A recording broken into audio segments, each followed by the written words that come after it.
Salut à toi, collaborateur ou collaboratrice d'IMA Technologies. Le télétravail fait désormais partie de tes habitudes. C'est vrai, il te permet de dormir plus longtemps et de passer moins de temps dans les transports. Mais as-tu toutes les clés en main pour le vivre sereinement et dans un confort optimal? L'équipe de l'infirmerie t'a concocté une vidéo sur les bonnes pratiques en télétravail pour te permettre de le vivre sereinement et en devenir un véritable acteur au quotidien. Allez, c'est parti!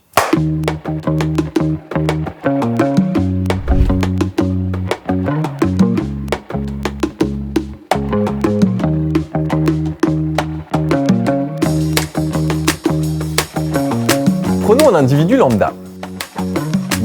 Prenons Bertrand. Pour gagner quelques minutes de sommeil, Bertrand peut être tenté de faire l'impasse sur la case douche, petit-déj et rester en pyjama, quitte à avoir recours à certains subterfuges. Psychologiquement, Bertrand n'est alors pas dans une dynamique de travail.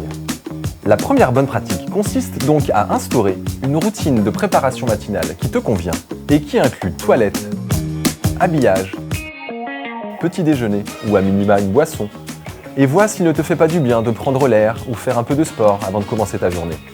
Cette routine de préparation matinale, qui te sera propre, sera ta première alliée pour une journée réussie.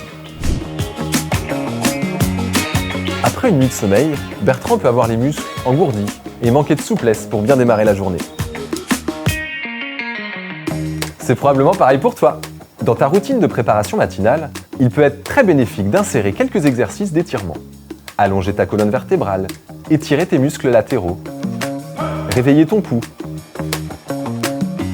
assouplir tes fessiers. Pas plus bas, Bertrand? Ce ne sont que quelques exemples, nous n'irons pas plus loin.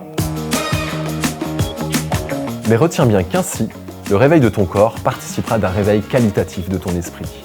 J'en profite pour te présenter Anaïs, si tu ne la connais pas. Elle fait partie de l'équipe de l'infirmerie du Square.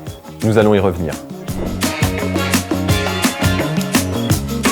Pour une journée de télétravail réussie, il est important de bien choisir ton environnement de travail. Un environnement sombre ou mal éclairé, un lieu mal choisi pour remplir tes missions, nuira fortement à ton confort et peut-être même à ton humeur. Privilégie, si tu le peux, la lumière naturelle, qui ne doit pas être dans ton dos si tu veux éviter le reflet, ni de face si tu ne veux pas être ébloui. L'idéal est un positionnement où ton écran est à la perpendiculaire de ta fenêtre la plus proche. Alors j'arrête tout de suite les juristes, on n'est pas en train de parler d'une juridiction. Puisque tu réalises la majorité de tes missions sur ordinateur, il est crucial de ne pas négliger ton assise. N'est-ce pas, Bertrand? Quelle que soit l'assise que tu choisis, chouchoute ton corps. Adopte une position saine, le bas du dos appuyé sur le dossier de la chaise, les genoux à 90 degrés, les pieds à plat sur le sol, les épaules relâchées, le bras dans le prolongement du corps, l'avant-bras parallèle au sol et la main à plat sur la table. Si la main est en dessous du niveau de la table, monte l'assise de ton siège. A l'inverse, si la main est trop au-dessus du niveau de la table, baisse l'assise de ton siège.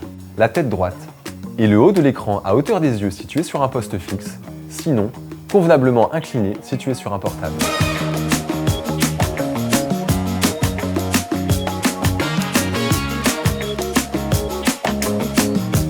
Ça, c'est la base et ça te fera du bien. J'en profite pour te présenter Fabien si tu ne le connais pas. Il est le second membre de l'équipe de l'infirmerie du Square qui est à ta disposition du lundi au vendredi sur le plateau B0. Alors rassure-toi, si cette position idéale te paraît au début contraignante, elle te fera du bien. Et tu auras les temps de pause et la soirée pour adopter cette posture non conventionnelle qui te plaît tant.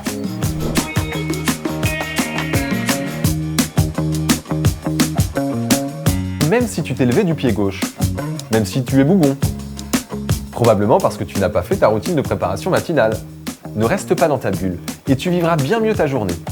Passe le bonjour à ta ou ton manager, à ton équipe.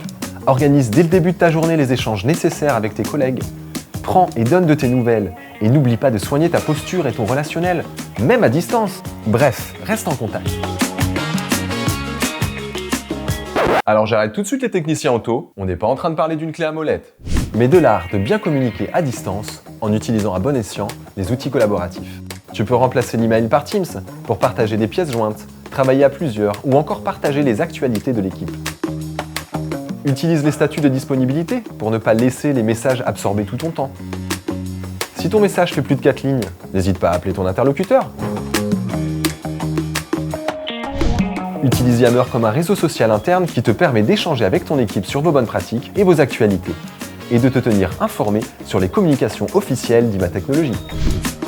Privilégie l'usage du mail lorsque ta demande ne nécessite pas de réponse immédiate. Outlook te permet également de travailler efficacement grâce aux fonctionnalités d'agenda intégré et de gestion des tâches. Tu peux aussi accéder directement à tes contacts. N'hésite pas à décrocher le téléphone pour déminer une situation urgente ou pour favoriser une communication plus claire.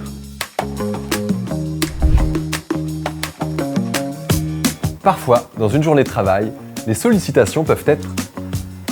Bertrand, excuse-moi, on est en train de parler de la gestion du stress, pas la gestion du stretch. Mais ta routine s'enrichit. Je disais donc, dans une journée, les sollicitations peuvent être nombreuses et simultanées. Certains dossiers peuvent être délicats et générer du stress.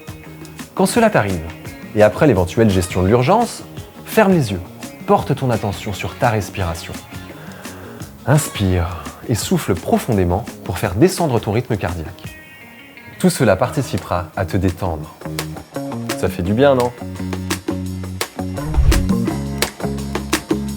Chaque individu est différent. Certains ont besoin de plusieurs micro-pauses, d'autres préfèrent prendre des pauses plus longues mais moins nombreuses.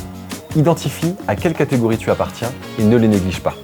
Si tu ne varies pas tes positions de travail, si tu négliges ta pause déjeuner quand tes dossiers s'accumulent, ou si tu déjeunes à ton poste, cela nuira à ton confort de travail. Bref, bouge, souffle, soigne ta pause déjeuner et l'environnement où tu la prends.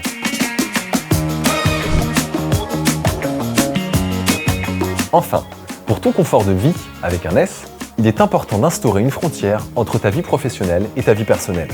Le droit à la déconnexion, qui stipule que tu dois être connecté à tes outils professionnels uniquement sur ton temps de travail, est un principe fort porté par IMATech à l'ère du télétravail. Ce n'est pas parce que tu travailles à la maison que tu dois ramener du travail à la maison. Sois vigilant là-dessus, c'est très important. Et cela t'évitera d'avoir à gérer quelques difficultés éventuelles. Le respect de ces bonnes pratiques assurera ton confort et ton équilibre lors de tes journées en télétravail et donnera toutes ses lettres de noblesse à cette pratique professionnelle en développement. Confort, gain de temps, préservation de l'environnement, dans une relation de confiance et le respect de nos engagements réciproques, entre nous comme pour nos clients. Merci de ton attention.